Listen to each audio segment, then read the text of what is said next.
ನಾಡಿನ ಶಕ್ತಿಪೀಠ ಎಂದೇ ಗುರುತಿಸಿಕೊಂಡಿರುವ ಮಲೆನಾಡು ಜಿಲ್ಲೆ ಶಿವಮೊಗ್ಗದ ಸಿಗಂದೂರು ಶ್ರೀ ಚೌಡೇಶ್ವರಿಯ 2 ದಿನದ ವೈಭವಯುತ ಜಾತ್ರಾ ಮಹೋತ್ಸವವು ಆರಂಭಗೊಂಡಿದೆ.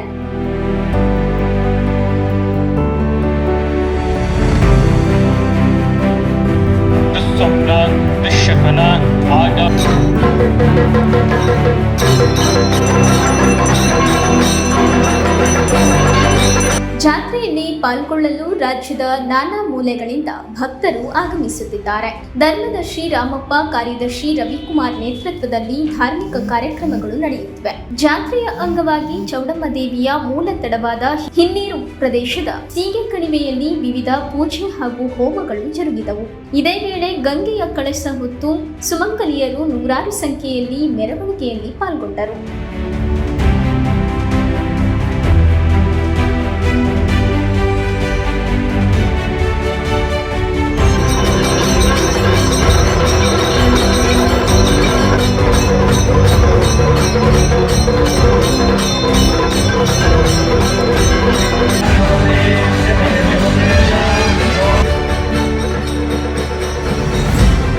ಸಾಗರ ಕ್ಷೇತ್ರದ ಶಾಸಕರಾದ ಬೇಲೂರು ಗೋಪಾಲಕೃಷ್ಣ ಅವರು ಜ್ಯೋತಿಯನ್ನ ಬೆಳಗಿಸುವ ಮೂಲಕ ಮೆರವಣಿಗೆಗೆ ಚಾಲನೆ ನೀಡಿದ್ದಾರೆ. ತಮಟೆ, ನಾದಸ್ವರ, ವೀರಗಾಸೆ ಸೇರಿದಂತೆ ವಿವಿಧ ಜಾನಪದ ಕಲಾ ತಂಡಗಳನ್ನೊಳಗೊಂಡ ಮೆರವಣಿಗೆಯು ಸೀಗೆ ಕಣಿವೆಯಿಂದ ದೇವಸ್ಥಾನದವರೆಗೆ ಸಾಗಿ ಬಂದಿತು.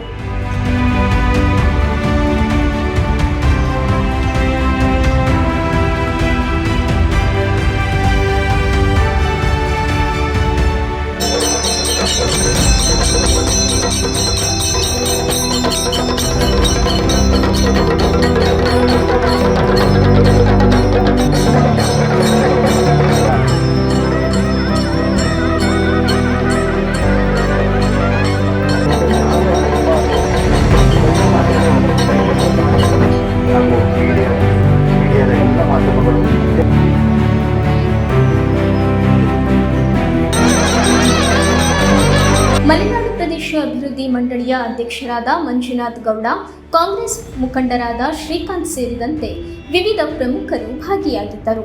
ಇನ್ನು ಜಾತ್ರೆಯ ಹಿನ್ನೆಲೆಯಲ್ಲಿ ದೇವಸ್ಥಾನವನ್ನ ಸಂಪರ್ಕಿಸುವ ಸಿಗಂದೂರು ಸೇತುವೆ ಹಾಗೂ ದೇವಾಲಯದ ಆವರಣವನ್ನ ವಿವಿಧ ಪುಷ್ಪ ಹಾಗೂ ತಳಿರು ತೋರಣ ಹಾಗೂ ವಿದ್ಯುತ್ ದೀಪಗಳಿಂದ ಅಲಂಕರಿಸಲಾಗಿತ್ತು.